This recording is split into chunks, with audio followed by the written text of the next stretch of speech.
Friends, welcome to our YouTube channel Commerce Arena. मैं आपका भाई अंशुल त्यागी एक बार फिर से आपके सामने आया हूँ अपनी गवर्नमेंट बजट की सेकंड क्लास के साथ। और अगर किसी बच्चे ने गवर्नमेंट बजट की फर्स्ट क्लास को मिस कर दिया हो तो उसका लिंक अपने डिस्क्रिप्शन में दे रहे हैं, वहां से जाके आप उसे देख सकते हैं। तो चलिए आज अपनी गवर्नमेंट बजट की सेकंड क्लास को स्टार्ट करते हैं गवर्नमेंट बजट। देखिए, लास्ट क्लास में मैंने आपको गवर्नमेंट बजट के ऑब्जेक्टिव्स बताए थे और अब हमारा इसका सेकंड टॉपिक है जिसका नाम है क्लासिफिकेशन ऑफ गवर्नमेंट बजट। तो देखिए, हमारा गवर्नमेंट बजट दो हिस्सों में डिवाइड होता है। एक होता है हमारा रिवेन्यू बजट,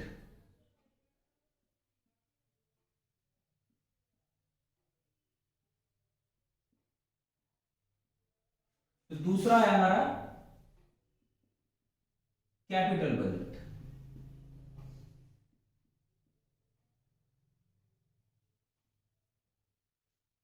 गवर्नमेंट बजट हमारा दो हिस्सों में डिवाइड है, एक होता है हमारा रेवेन्यू बजट और एक होता है हमारा कैपिटल बजट। देखिए, इस चैप्टर की एक विशेषता है, यहां पर डेफिनेशन बड़ी सिंपल है। जैसे गवर्नमेंट बजट क्या होता है हमारा, गवर्नमेंट बजट हमारा क्या है? गवर्नमेंट बजट एक एनुअल स्टेटमेंट है किसका? एस्टिमेटेड रिसिप्ट्स और एक्सपेंडिचर का। यदि पूछा जाए गवर्नमेंट बजट में क्या आएगा, तो गवर्नमेंट की रिसिप्ट्स आएंगी और गवर्नमेंट का एक्सपेंडिचर। बजट का मतलब दो चीजों से, एक रिसिप्ट्स और दूसरा एक्सपेंडिचर। ऐसे ही अब आप ये देखिए, बजट है, कौन सा बजट है? Revenue budget. तो रिवेन्यू बजट का मतलब क्या होगा? रिवेन्यू बजट गवर्नमेंट का वह बजट होता है जिसमें हम रिवेन्यू रिसिप्ट्स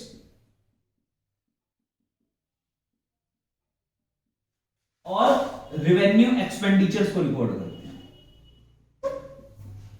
ये कितना सिंपल है। रिवेन्यू बजट क्या है? जिसमें गवर्नमेंट की रिवेन्यू रिसिप्ट्स और रिवेन्यू एक्सपेंडिचर को रिकॉर्ड किया जाएगा, वो हमारा कौन सा बजट होगा? Revenue budget. यदि आपको ये समझ में आ गया तो कैपिटल बजट भी अपने आप समझ में आ जाएगा। कैपिटल बजट क्या होता है? जिसमें कैपिटल रिसिप्ट्स और कैपिटल एक्सपेंडिचर आएंगे, उसको हम क्या बोलेंगे? Capital budget. ये कितना सिंपल है। गवर्नमेंट बजट क्या होता है? जिसमें गवर्नमेंट रिसीप्ट गवर्नमेंट एक्सपेंडिचर आएंगे।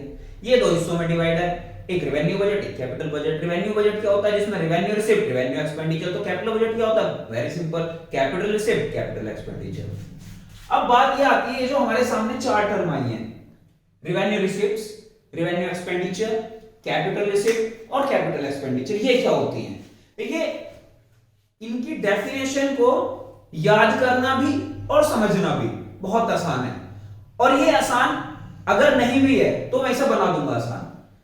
इसकी डेफिनेशन और इसे समझने के लिए मेरे पास एक बहुत अच्छी ट्रिक है और इस ट्रिक को मैं बुलाता हूं लाला ट्रिक के नाम से।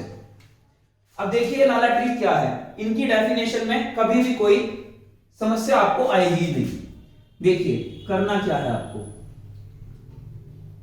आपको सभी के नीचे एल ए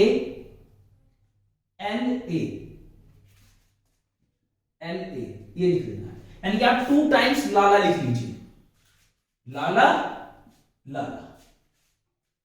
ये बहुत बढ़िया ट्रिक है। इससे आप इसकी डेफिनेशन को ना तो कभी गलत लिखेंगे और ना कभी आपको इसे याद करने में कभी कोई परेशानी होगी। ये मेरा एक प्रॉमिस है आपसे। इसकी डेफिनेशन आप बोर्ड एग्जाम में कभी गलत नहीं कर पाओगे। देखिए, आपको क्या करना है, इनकी डेफिनेशन के लिए 2 बार लाला लिख देना है। उसके बाद आपको क्या करना है, पहला एरो ऊपर तो दूसरा एरो नीचे। बस ये याद रखना है कि हमें पहला एरो कहां लगाना है? ऊपर की तरफ, और दूसरा एरो कहां लगाना है? नीचे की तरफ। जो काम आपने यहां रिसिप्ट साइड में किया, सेम यही काम आप यहां रिसिप्ट साइड में कर दीजिए। पहला एरो ऊपर और दूसरा एरो नीचे। अब जो काम आपने रिसिप्ट साइड में किया, इसका उल्टा यानी कि इसका रिवर्स आप एक्सपेंडिचर साइड में कर दीजिए। रिवर्स कैसे होगा? पहला एरो नीचे, दूसरा एरो ऊपर। जो काम यहां एक्सपेंडिचर साइड में किया वही सेम काम आप यहां कर दीजिए। पहला एरो नीचे, दूसरा एरो ऊपर, बस ये काम आपको करना। अब आप सोच रहे हो पता नहीं क्या कर रहे हैं, एक एरो ऊपर एक एरो नीचे। देखिए इसी से तो डेफिनेशन आएगी। अब देखिए हमें क्या करना है। जो ये रेवेन्यू साइड है इसमें चारों तरफ, चारों में हमें रोम का साइन लगा देंगे। गलत है, गलत है, गलत है, गलत है। अब गलत ये मेरा कॉन्सेप्ट नहीं है, इस गलत कॉन्सेप्ट से आपको एक सही डेफिनेशन मिलने जा रही है। देखिए डेफिनेशन हमारे सामने रेडी है। किस तरह से आप ये डेफिनेशन बोलेंगे, आपसे पूछा गया define revenue receipts. Revenue receipt क्या होती है, तो ये कितना सिंपल है। रेवेन्यू रिसिप्ट्स गवर्नमेंट की वो रिसिप्ट्स होती हैं जिन्हें रिसीव करने से ना तो कोई लायबिलिटी बढ़ती ना कोई एसेट घटती। कितना सिंपल हो गया। रेवेन्यू रिसिप्ट क्या होती हैं, गवर्नमेंट की वो रिसिप्ट जिन्हें रिसीव करने से ना तो कोई लायबिलिटी बढ़ती और ना कोई एसेट घटती। इसे लिख भी सकते हो बड़ी आसानी के साथ कि revenue receipts are those government receipt which neither create liability और नो रिड्यूस द एसेट्स। ये कितना सिंपल हो गया। इसके बाद आते हैं रेवेन्यू एक्सपेंडिचर पे। रेवेन्यू एक्सपेंडिचर कौन से होते हैं, रेवेन्यू एक्सपेंडिचर गवर्नमेंट के वो एक्सपेंडिचर होते हैं जिन्हें खर्च करने से ना तो गवर्नमेंट की कोई लायबिलिटी कम होती ना गवर्नमेंट का कोई एसेट बढ़ता। Revenue expenditure are those government expenditure which neither reduce the liability और नॉर इंक्रीज द एसेट। अब आते हैं कैपिटल रिसिप्ट पे। कैपिटल रिसिप्ट क्या होती हैं, कैपिटल रिसिप्ट गवर्नमेंट की वो रिसिप्ट होती हैं जिन्हें रिसीव करने से या तो हमारी लायबिलिटी बढ़ जाएगी या फिर हमारा एसेट कम हो जाएगा। देखिए यहां पर हम क्या बोल रहे हैं, नाइदर नोर, ना तो लायबिलिटी बढ़ेगी ना एसेट घटेगा, जबकि मैं यहां क्या बोल रहा हूं, या तो लायबिलिटी बढ़ जाएगी या हमारी एसेट घट जाएगी। ऐसी रिसिप्ट्स को हम क्या बोलते हैं, कैपिटल रिसिप्ट्स। अब कैपिटल एक्सपेंडिचर ये गवर्नमेंट के वो एक्सपेंडिचर होते हैं जिन्हें खर्च करने से या तो हमारी लायबिलिटी क्या हो जाएगी, कम हो जाएगी, या हमारी एसेट बढ़ जाएगी। देखिए यदि आप इस ट्रिक को फॉलो करेंगे डेफिनेशन तो कभी गलत नहीं लिखोगे। डेफिनेशन लिखने का बहुत बढ़िया तरीका है। आप लाला कॉन्सेप्ट लगाओ और लाला कॉन्सेप्ट से अपनी डेफिनेशन को बिल्कुल करेक्ट लिखो। बच्चे इसमें कंफ्यूज होते हैं डेफिनेशन पढ़ते समय कि कहां पर लायबिलिटी बढ़ानी है घटानी है, तो इसे लिखने में तो आपको कोई परेशानी नहीं आएगी। अब बात यह आती है कि लिखना तो हमने सीख लिया, इसे समझ भी नहीं, तो इसे मैं दो तरीके से आपको समझाऊंगा। पहले मैं इसे अपने अकॉर्डिंग समझाऊंगा, फिर इसे मैं गवर्नमेंट के अकॉर्डिंग समझाऊंगा। देखिए सबसे पहले समझते हैं रेवेन्यू रिसिप्ट क्या होती हैं। तो ये रेवेन्यू रिसिप्ट मैं अपने अकॉर्डिंग आपको समझाऊंगा। तो देखिए रेवेन्यू रिसिप्ट कौन सी रिसिप्ट होती है, जिन्हें रिसीव करने से ना तो हमारे ऊपर कोई लायबिलिटी बढ़नी ना हमारा एसेट कोई कम होना। ऐसी रिसिप्ट को हम क्या बोलेंगे, रेवेन्यू रिसिप्ट। अब देखिए एग्जांपल, मैं बच्चों को पढ़ाता हूं, हम ट्यूशन प्रोवाइड करते हैं बच्चों को अपनी कोचिंग में। तो जब मैं बच्चों को पढ़ाता हूं तो कंसिडरेशन के बदले में उनसे फीस रिसीव करता हूं। अब एक बच्चे ने मेरे को फीस दी, तो आप बताइए मैं बच्चे से फीस रिसीव कर रहा हूं। इस फीस को रिसीव करने से मेरे पास पहले तो आप ये बताइए रिसिप्ट है या एक्सपेंडिचर है। मैं फीस रिसीव कर रहा हूं बच्चे से, ये मेरे लिए क्या हुआ, रिसिप्ट हुआ या एक्सपेंडिचर। तो सीधी सी बात है, ये मेरे लिए क्या है, रिसिप्ट है। अब आप ये बताओ, इस पैसे को रिसीव करने से बच्चे ने मेरे को ट्यूशन की फीस दी, क्या इस पैसे को रिसीव करने से मेरे ऊपर कोई लायबिलिटी बढ़ गई? बताइए बच्चे ने मेरे को फीस दी, क्या मेरे ऊपर कोई लायबिलिटी जनरेट हो गई? नहीं। क्या इस पैसे के आने से मेरे ऊपर कोई कर्जा चढ़ा? नहीं। क्या इस पैसे को रिसीव करने से मेरा कोई एसेट कम हो गया? भाई बच्चे ने मेरे को फीस दी, तो इस फीस को रिसीव करने से क्या मेरा कोई एसेट कम हुआ? नहीं। तो ये तो सीधी सीधी मेरी क्या थी, कमाई थी। तो इसीलिए हमने इसे क्या नाम दिया, रेवेन्यू रिसिप्ट। यानी कि बच्चों के द्वारा जो मेरे को फीस दी जाएगी, मेरे लिए वो फीस क्या कहलाएगी, रेवेन्यू रिसिप्ट। क्योंकि इस पैसे को रिसीव करने से ना तो मेरे ऊपर कोई कर्जा चढ़ रहा है और ना ही मेरा एसेट क्या हो रहा है, कम हो रहा है। अब आप बताओ, बच्चे ने मेरे को फीस दे दी, तो क्या मेरे घर का कोई एसेट उठा के ले गया कि चलो भाई आज मैंने भैया को पैसा दे दिया है तो आज मैं भैया के यहाँ का कोई सामान उठा करके ले जाता हूं? नहीं, ये सीधी सीधी मेरी क्या इनकम है। तो ये मेरे लिए ट्यूशन फीस मेरे लिए क्या कहलाई जाएगी, रेवेन्यू रिसिप्ट। अब कैपिटल रिसिप्ट समझते हैं।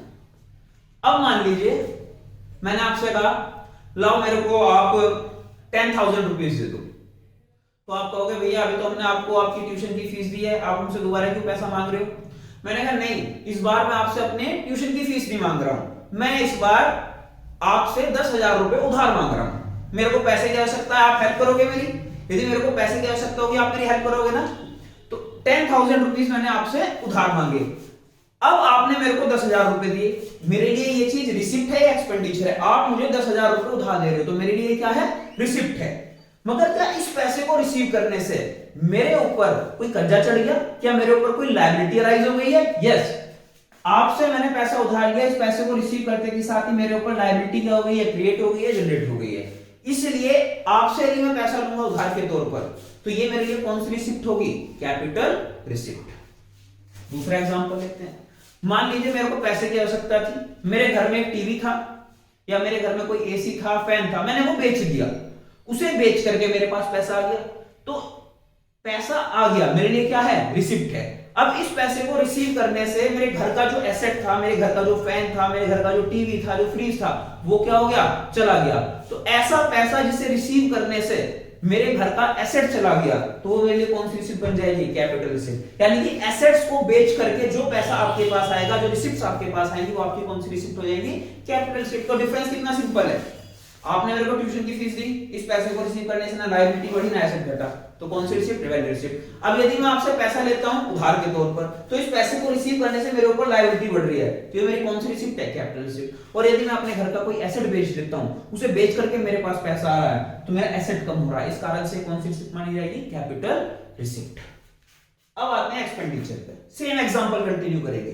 देखिए आपने मेरे को फीस दी थी, आप अपने पॉइंट ऑफ व्यू से बताइए, आपने मेरे को फीस दी, आपके लिए रिसिप्ट है, एक्सपेंडिचर है? आपके लिए क्या है? ये एक्सपेंडिचर है। अब आपने ये पैसा खर्च किया, क्या इस पैसे को खर्च करने से तुम्हारी कोई लायबिलिटी कम होगी? बताओ, आपने मेरे को मेरी फीस दी तो क्या आपका कोई कर्जा उतर गया? नहीं। क्या फीस देने से आपके घर में कोई एसेट आ गया? नहीं। तो देखिए आपने पैसा खर्च किया ना, तो अब इस खर्चे से ना तो आपका कोई कर्जा कम हो रहा और ना ही आपके पास कोई एसेट आ रहा, तो ये आपके लिए कौन सा एक्सपेंडिचर है? Revenue expenditure. यानी कि जो चीज मेरे लिए रिवेन्यू रिसिप्ट थी वही चीज आपके लिए सेम टाइम पर इस एग्जांपल के अंदर क्या होंगे? हमारे रिवेन्यू एक्सपेंडिचर। अब आते हैं कैपिटल एक्सपेंडिचर पर। भाई मैंने आपसे पैसा लिया था उधार 10,000 रुपए, बताया था ना मैंने आपसे 10,000 रुपए उधार लिए, मैंने आपको 10,000 रुपए आपको वापस दे दिए। अब जैसे ही मैंने आपको 10,000 रुपए वापस किए, मेरी जेब से पैसा गया, मेरा क्या हो गया? एक्सपेंडिचर हो गया। मगर इस पैसे को खर्च करते समय मेरी लायबिलिटी क्या हो गई? कम हो गई। इसलिए ये एक्सपेंडिचर हमारा कौन सा एक्सपेंडिचर बोला जाएगा? Capital expenditure. कितना सिंपल है। यदि हम अपनी कोई लोन की पेमेंट कर दे रहे हैं तो ये हमारा कौन सा एक्सपेंडिचर माना जाएगा? Capital expenditure. दूसरा एग्जांपल, मैंने आपको अपने घर का टीवी बेच दिया, एसी बेच दिया, फ्रिज बेच दिया, सोफे बेच दिए, ये चीजें बेच दी, तो क्या नियर फ्यूचर में मेरे को इनकी दोबारा से जरूरत नहीं होगी? मैं एक शोरूम पे गया, नया टीवी परचेस करके लेके आया, तो नया टीवी जब मैं परचेस करूंगा तो उसके लिए भी क्या जाएगा? पैसा जाएगा, खर्चा होगा। और इस पैसे को खर्च करने से मेरे घर के अंदर क्या जाएगा? नया एसेट आ जाएगा। तो कोई भी पैसा यदि हम नया एसेट खरीदने पर लगाएंगे तो हमारे लिए कौन सा एक्सपेंडिचर होगा? Capital expenditure. तो आई होप कि आपको ये कॉन्सेप्ट, ये ट्रिक, मेरी जो लाला ट्रिक जिसे मैं बोलता हूं, ये आपको समझ आई होगी।